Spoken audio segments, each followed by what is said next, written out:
ladies and gentlemen. The story you are about to hear is true. Only the names have been changed to protect the innocent. Fatima Cigarettes, best of long cigarettes, brings you Dragnet.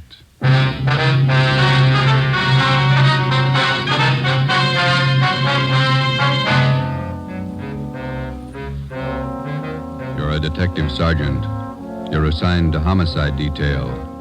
A vicious killer has taken the life of a 62-year-old woman. Suspicion points in only one direction. The murderer was heartless, cold-blooded. Your job, get him. If you want a long cigarette, smoke the best of long cigarettes. Smoke Fatima. It's the long cigarette that contains an essential ingredient of all the very popular cigarettes, Turkish tobacco. That's why you see the Turkish symbols on the attractive golden yellow Fatima package. That's why Fatima has a much different, much better flavor and aroma than any other long cigarette. That's why Fatima doubles and redoubles its smokers. Yes, if you want a long cigarette, smoke the best of long cigarettes. Smoke Fatima. Dragnet, the documented drama of an actual crime. For the next 30 minutes, in cooperation with the Los Angeles Police Department, you will travel step by step on the side of the law through an actual case from official police files. From beginning to end, from crime to punishment, Dragnet is the story of your police force in action. It was Saturday, November 5th. It was foggy in Los Angeles. We were working the day watch out of homicide. My partner's Ben Romero. The boss is Ed Backstrand, chief of detectives. My name's Friday. It was 3:35 p.m. when I got to room 42. Homicide.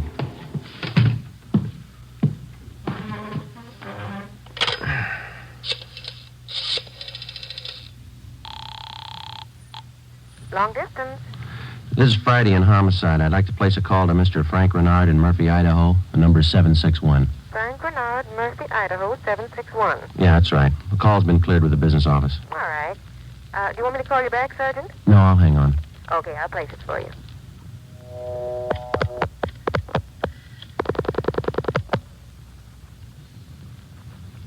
Long distance?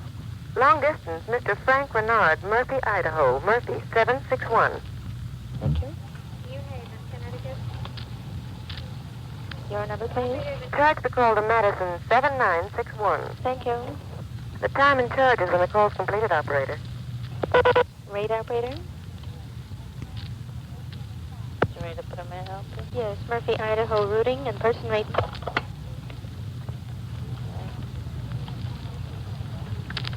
Tuesday, NAM, PA, Napa. All right. Operator, the number is 4C. All right. 160 plus. 160, thank you. You're welcome. Through Boise.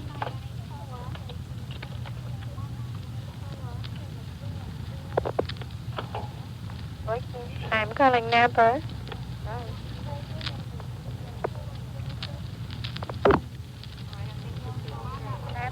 Murphy, 761. Thank you.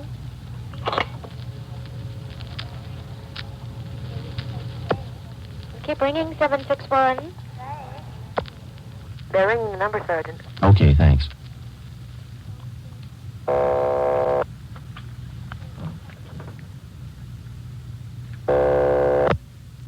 Hello? Mr. Frank Rinard, please. Los Angeles calling. Who do you want? Mr. Frank Rinard, please. Los Angeles calling.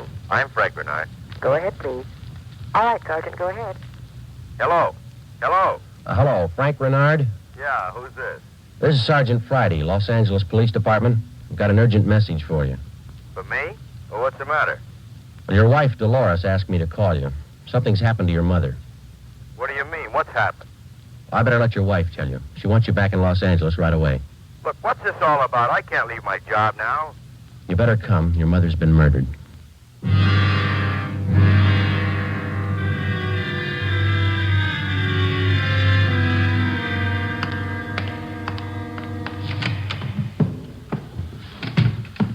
Talk to the skipper, Joe. He's on his way in. That's good. Did you call my husband? Did you? He's flying down from Idaho tonight. Be here in the morning. You tell him about me? The trouble I'm in? I told him his mother was murdered. That's all I told him, Mrs. Rinard. What am I going to say to Frank? He always sided in with his mother. He'll never believe me. What can I tell him? Jury can give you more trouble than your husband can. What you going to tell them? Are you stupid or something? How many times do I have to say it? I didn't kill her. I didn't kill her. It's a small room, Ms. Rinard. We can hear you. Sit down, please. I won't sit down. You're not pinning this on me because I didn't do it. Anybody could have killed the old hag, but I didn't. Will you sit down, please? I don't have to take this. I'm no tramp. Keeping me in here, asking me questions. I told you all I know. Look, you're in a bad spot. I hope you realize that. I didn't kill her.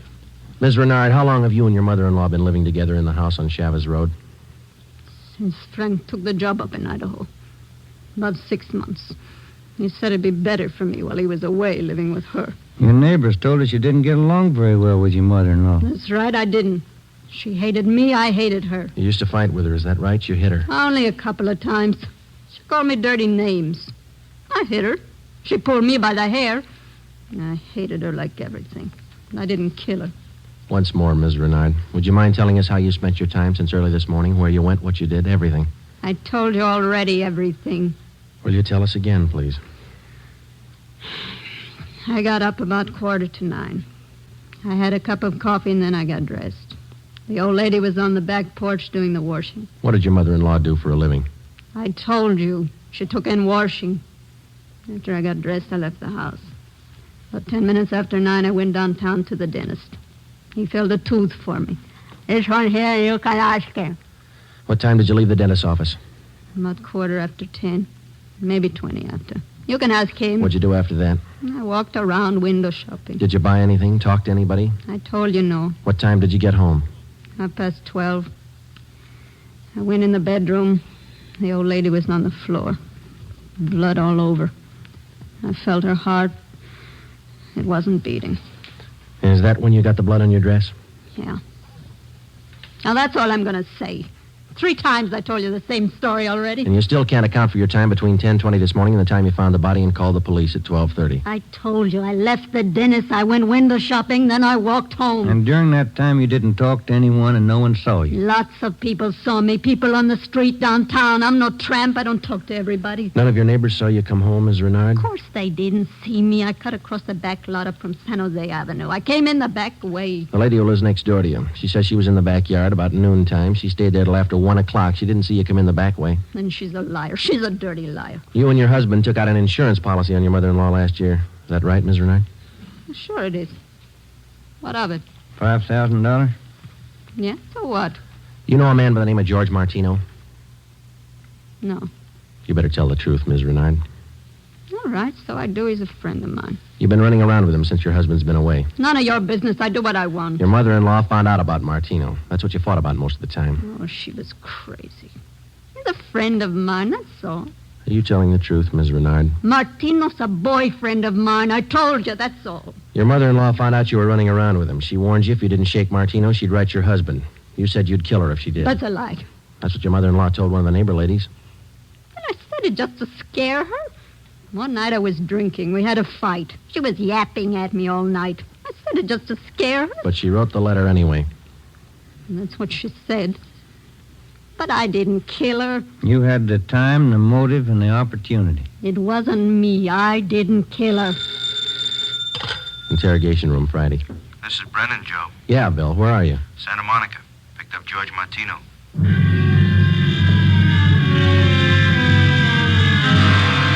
Ben and I drove Mrs. Rinard to Lincoln Heights Jail, 5th floor, and had her booked on suspicion of 187 PC. When we checked back in at the office, Brennan and Wiseman, the other 2 men on the case with Ben and I, were questioning George Martino in the interrogation room. Ben and I stood by. Martino admitted only 2 things. He had been running around with Mrs. Rinard since her husband left town, and he had heard Mrs. Rinard express a desire to do away with her mother-in-law.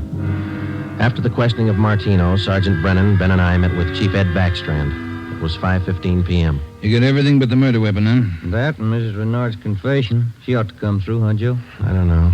She's scared, but she's still got a smart mouth. What about Martino, Brennan? You think he had a hand in it? I don't think so. We spent most of the afternoon talking to him. He hasn't got the guts. We took a statement. And does he have an alibi? Solid. What was the cause of death? Strangulation, multiple fractures of the skull.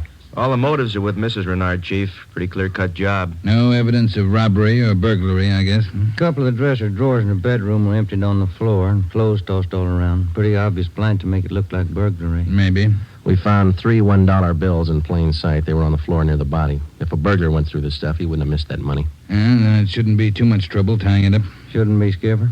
Friday and Romero, you follow the case through. Just a minute. Hello, Backstrand. Yeah? What? All right, I'll send him over. Lee Jones. Just finished checking the evidence at the crime lab. Yeah? He thinks Mrs. Renard's innocent.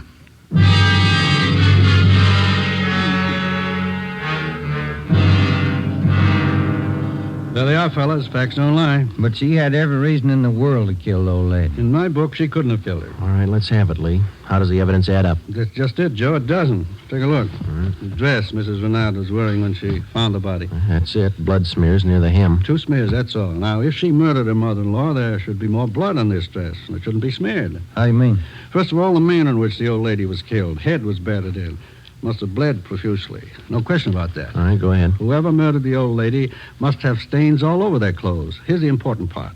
Because of the nature of the wound, it would have stained in drops, not smears. Well, how can you tell the difference? Maybe these are drop stains on her desk. They're not. I checked them with a microscope.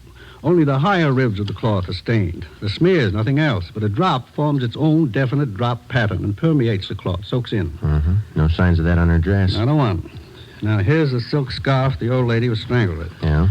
Here's what I found in the knot tied in the scarf. A blonde hair, wavy. Old lady had dark hair. So does Miss Renard. So does her boyfriend. That's what I mean. This blonde hair is one of 2 things that didn't belong at that murder scene. What else you got? This here. What is it, Lee? Small piece of plastic from a gun butt, I'd say. See here? Crisscross surface and a little smooth area here. Yeah? The killer could have hit the old lady with the butt of a gun. And a piece of the stock could have chipped off like this, huh? Miss Renard doesn't own a gun. Neither did her mother-in-law. Well, where does that leave us? I don't know, Joe. There's the stuff. You can't disregard it. Maybe you can explain it. Yeah. How? Well, first prove this dress isn't the one Mrs. Rinard was wearing this morning. Then find the dress she did wear. We know she wore this when the dentist identified it, and so did 2 of the neighbors. That's what I mean. The dress is too clean, doesn't belong. Yeah. This blonde hair, this piece of gun butt, they don't belong either. Well, and you think she's innocent? You're looking at the evidence. What do you think? 6 p.m. Saturday, November 5th. Ben and I went back to the office and met with Brennan, Wiseman, and Ed Backstrand.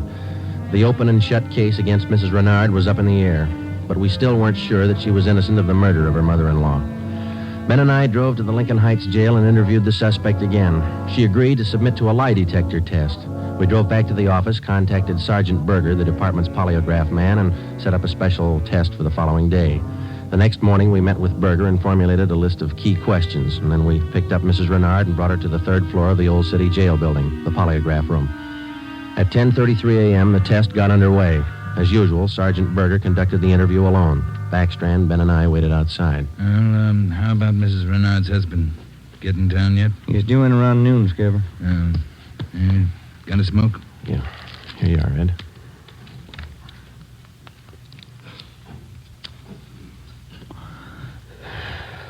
Yeah, thanks. Time is it now? 11:25. Here's Berger now. That's it, Ed. What'd you get? I can study the chart a little more. The results are pretty well defined, though. How's it look? No reaction to the key questions. What's your opinion? I don't think she did it.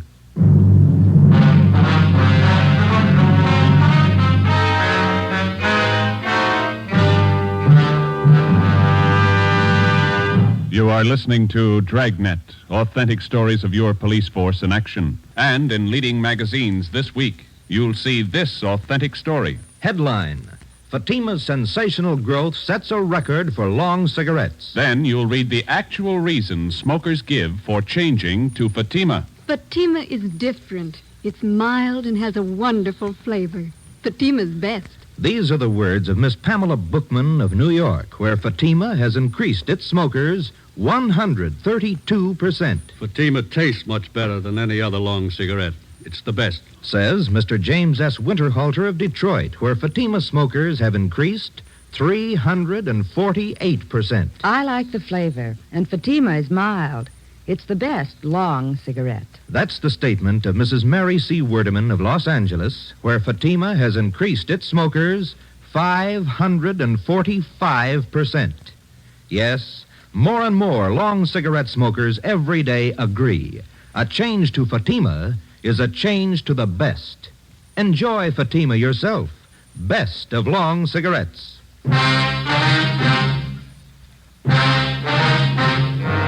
8 a.m., Monday, November 7th. Mrs. Rinard was released from custody. We questioned her husband, Frank Rinard, briefly. He could tell us nothing more than we already knew. Brennan and Wiseman were called back on the case, and together the four of us started over again from the beginning. We had a dead body, 2 pieces of physical evidence to work with, no idea how to fit them together, and no suspects. We went back to the Chavez Road neighborhood where the murdered woman lived and started pushing doorbells. We canvassed the neighborhood for 3 days, and we uncovered one slim lead. He was selling magazines, officer. Went door to door, right up the street here. Young fellow. Could you describe the man for us, please? Nothing to talk about. Pasty face, pimply complexion, blonde hair. 5:30 p.m. Wednesday, November the 9th. Ben and I met with Brennan and Wiseman in Ed Backstrand's office to compare notes. Together, we had more than a dozen reports of the magazine salesman's presence in the neighborhood just prior to the murder of Mrs. Renard's mother-in-law. The various descriptions of the man which we obtained from the people in the neighborhood tallied closely. About 6 feet, 170 pounds, pimply complexion, blonde hair, fast talker. About 25 years old. As far as we know, Skipper, he was the only stranger in the neighborhood last Saturday morning. Only one that people remember, anyway. How close did you trace him to the Rinard house? You got your list there, Brennan? Yeah. There you are. Thanks. Let's see. Well, he picked up his tracks down on Floresta Street, sold a couple of descriptions there, then he headed up Landers Avenue onto Chavez Road. Yeah. The Renards live at 2280 Chavez Road. That salesman talked to the woman at 2274 Chavez. That's 3 doors away from the Renards. When was he seen there? Let me see. Where is that, Brennan? Oh, on the 15-7 sheet, Joe. Didn't have enough room on the report. Oh, yeah, here it is.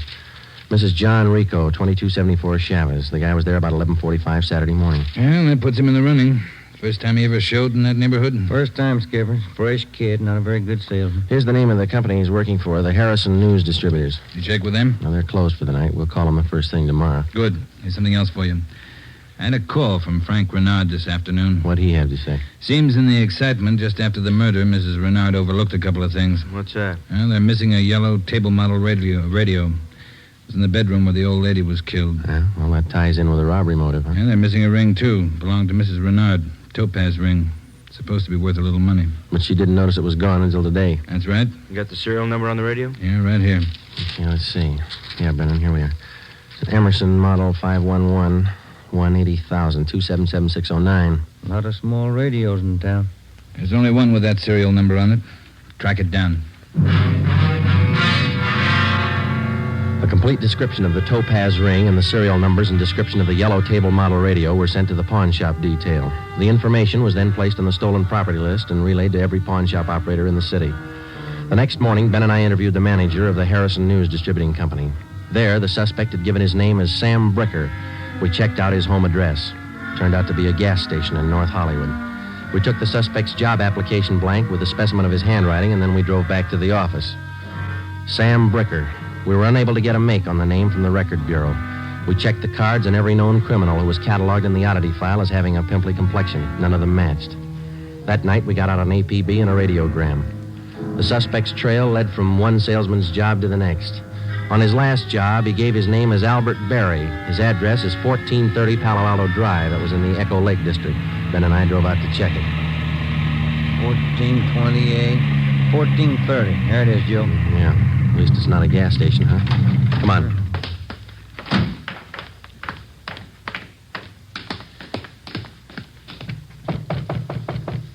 Tiresome, huh? Yeah, I could stand a change. Yes, what is it? We're looking for an Albert Berry, ma'am. Does he live here? Mr. Berry, I'm sorry. He and his wife moved 4 days ago. We identified ourselves as police officers and had the landlady, a Mrs. Catherine Hoffman, show us the apartment which Berry and his wife had occupied. It was still vacant. In one of the closets in the apartment, we found a cheap overnight bag. The lock on it was broken and one of the seams had ripped. I forgot about that old bag, and Mr. Berry told me I could throw it away. Take a look. I'm in. How long has Barry been married? Do you know, Mrs. Hoffman? No, I don't. But the way they acted, lovey-dovey all the time, I don't think they've been together long. Hey, Joe. Look, some kind of an identification tag. Yeah, let me see. It's up here. It's a tool disc, it looks like, doesn't it? Jameson Larrabee, Pittsburgh, Pennsylvania. You're not after Mr. Barry, are you, officer? Yes, ma'am, we are. Did he leave a forwarding address? I wish he did. I'm holding 3 letters for Mrs. Barry in my apartment right now. May we see them, please? Certainly. Would you step this way, please? My apartment's just across the hall. Yes, ma'am. Would you like a bottle of beer or something? No, ma'am, thanks. Let's see. I thought I put... Yes, here they are. 3 of them, Sergeant. From her folks, I think. Mrs. Barry's from Fresno. Oh, that's good. You want to copy down this return address, ma'am? Yeah, go ahead. Okay. That's C.K. Ulrich, Ulrick, 525 North Lamona, Fresno. Yeah, I got it. There you are, Miss Hoffman. By the way, did the Barrys say they'd call for their mail? Mrs. Barry did. That's why I'm holding on to it. All right. Just one more question. Do you remember if Mr. and Mrs. Barry had a radio? Yes, they did. A small one. Do you remember what brand it was? No, I don't. It had a yellow case. That's all I remember. Before we left, we called Ed Backstrand, and he had an immediate stakeout placed at the apartment house in case the Barrys returned to pick up their mail. Ben and I went back to the office and placed a call to the Pittsburgh Police Department. We gave them the description and the number of the tool disc, which we'd found in Barry's old suitcase. They said they'd check with the Jameson Larrabee Company in the morning, and then they'd call us back. That night, Ben and I drove to Fresno and checked in at the police station up there. 2 officers were assigned to stake out the Ulrich home. We interviewed Mr. Ulrich, who identified himself as Albert Barry's father-in-law. He told us his daughter had married the murder suspect 8 months before, and he gave us pictures of Barry taken at the wedding. Ulrich told us that he'd catch a Santa Fe train out of Fresno the next morning. He wanted to be in Los Angeles to take his daughter home when Barry was apprehended. It was almost 2 a.m. when Ben and I left Fresno and started back for Los Angeles. We checked in at the office at 10 minutes past 8 the next morning. At 8:35, the call came through from the Pittsburgh Police Department. What did they say, Joe? It was a tool disc, all right. Jameson Larrabee Company, issued 18 months ago to one of their workers. They give a name? Albert Barry. 11 a.m. Monday, December the 5th. 1 month to the day since the 62-year-old woman had been beaten to death. The pictures of Barry and his wife, which had been taken at their wedding, were printed up in wholesale lots and distributed to all points. Mr. Ulrich, Barry's father-in-law, arrived in town and got himself a hotel room. We waited. There was no report from the stakeout at the apartment house. We checked back in at the office at 5 minutes to 1. I'll get it. Homicide, Friday. This is Mr. Ulrich, Sergeant. I just got a call from my wife in Fresno. I thought you'd want to know. What's that? The wife got a letter from Norma. They're living in South Pasadena, an apartment. You got the address there? Yes, sir. That's what the wife called about. It's 134 Norway Terrace. When was the letter mailed, do you know? Wife said it was postmarked December 3rd, day before yesterday. Get your coat on, Ulrich. We'll be right over. Ben and I picked up Mr. Ulrich at his hotel and drove to the South Pasadena address. Barry and his wife had the apartment on the top floor. Neither of them were at home. The landlord let us in with a pass key. In the bedroom, we found a small yellow radio. We checked the serial numbers. They matched. It was the same radio stolen from the Rinard house. In the bedroom closet, we found 2 suitcases. We checked through them. Yeah, nothing in this one, Joe. Here we are. Look at these. What are they, Sergeant? Pair of plastic gun butts. Let's see, Joe. One of them's been chipped, see? Sergeant, somebody coming up the stairs. All right, let's get in the living room. Be quiet.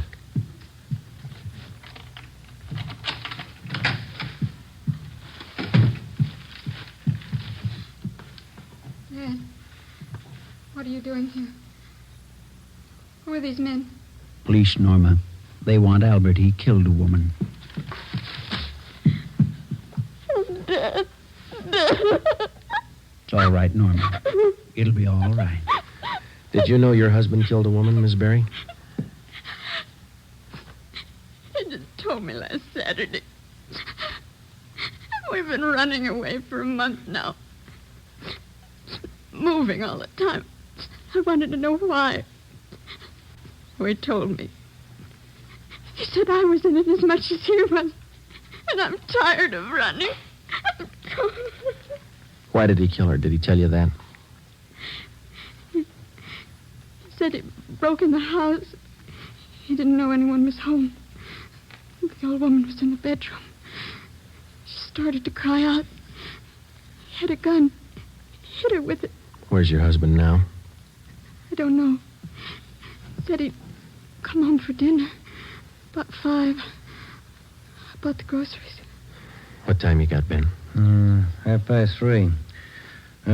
That ring you're wearing, Miss Barry, did your husband give you that? Yes, why? What kind of a stone is that? Topaz. Bert gave it to me. Why? Nothing. We'll wait. 5 o'clock came and went. Barry failed to show. 5:30. Ulrich started to get nervous. 6 o'clock. 6:30. No sign of Barry. I went to the window and kept an eye on the street below. At 6:45, a light green Nash sedan pulled to a stop in front of the apartment house. A man got out and went into the main floor entrance. It's Bert. I'll let him in. All right. How long have you had the new car? A couple of days. Bert got it credit. What do you want me to do now? Does he have a key to the apartment here? He lost it. Okay, when he rings, let him in. Just act natural. Ben? Yeah. You cover me. I'll get the cuffs on him. Right.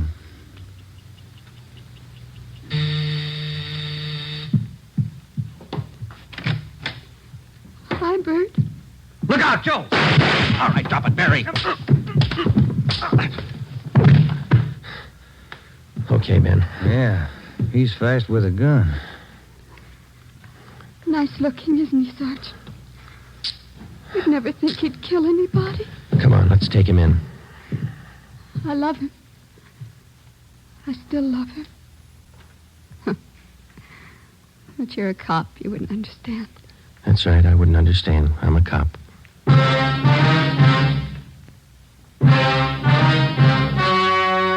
The story you have just heard was true. Only the names were changed to protect the innocent. On February 16th, 1947, trial was held in Superior Court, Department 82, City and County of Los Angeles, State of California. In a moment, the results of that trial. Earlier tonight, you heard the reports of amazing increases in Fatima smokers from New York to Los Angeles. Yes, all over the country, Fatima is doubling and redoubling its sales. And here's reason 1. Fatima is the long cigarette that contains an essential ingredient of all the very popular cigarettes, Turkish tobacco. Reason 2. Fatima has a much different, much better flavor and aroma than any other long cigarette. Reason 3. To millions of smokers, the name Fatima has always stood for the best in cigarette quality. Smoke Fatima, the best of all long cigarettes.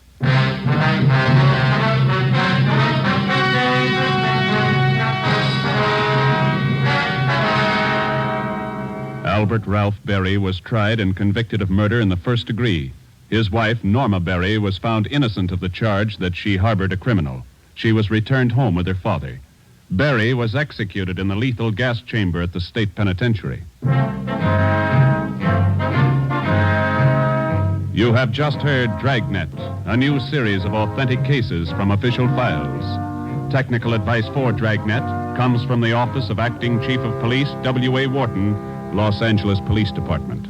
Tonight's program is dedicated to Private Hubert W. Estes of the District of Columbia Metropolitan Police Department, who on the night of May 16th, 1947, gave his life so that yours might be more secure.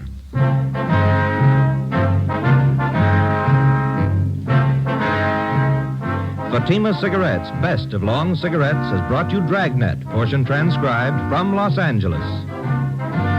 Be sure to hear songs by Morton Downey tonight on NBC.